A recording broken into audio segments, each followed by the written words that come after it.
تخکولا او رنگینا یو یې مثال جوړو وچو دښتو ته د شنو فصلونو شال جوړو.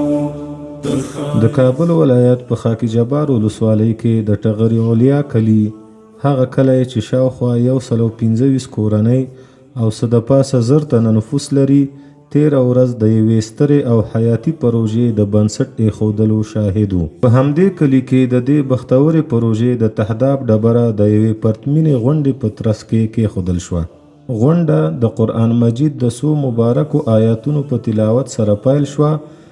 په دې مراسمو کې د کلي ګڼ شمېر مشرانو، مخورو، عامو خلکو او د یادې ولسوالۍ د پوهنې محترم امیر ترڅنګ د ترکیې هیواد د افت خیریه بنسټ او په افغانستان کې د هغوی د همکار نصیر خیریه بنسټ استازو هم ګډون کړی وو.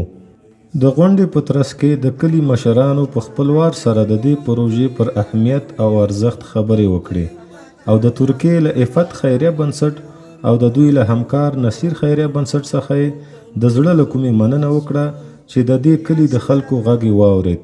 آبادی لازمي بونو پر ځان باندې خپل د مینې کور د مینې په کمال جوړو. آبادی لازمي بونو پر ځان باندې خپل د مینې کور د مینې. دا لویه پروژه د 6 میلیونه افغانیو په ارزښت په 2000 متره مربع مساحت ځمکه پلي کیږي. د سیمې خلکو لپاره 4 مهمې برخې لري. لومړی یو روغتیايي کلینیک چې په 90 متره مربع مساحت کې جوړیږي او د کلي روغتیايي ستونزې به حل کړي. دوهم یو جومات چې په 15 متره مربع مساحت کې جوړیږي او په یو وخت کې د شاوخوا 130 تنو لمونځ کوونکو د ځایولو ظرفیت لري. دریم یوه دیني مدرسه چې د کلي د ماشومانو د زده کړو لپاره په 123 متره مربع مساحت کې جوړیږي. او څلورم د اودسونو لپاره یو ځانګړی او معیاري ځای چې 28 متره مربع مساحت ورته ځانګړی شوی دی. د غونډې په وروستیو کې د ترکیې د افت خیریه بنسټ مشر ښاغلي دوګان هم وینا وکړه. نوموړي له افغانانو سره د خپلو مرستو د دوام ژمنه تازه کړه او په افغانستان کې د خپلو پروژو د ښه او بریالي تطبیق په برخه کې د خپل همکار نصیر خیریه بنسټ له هلو ځلو او همغږۍ څخه ځانګړې مننه وکړه.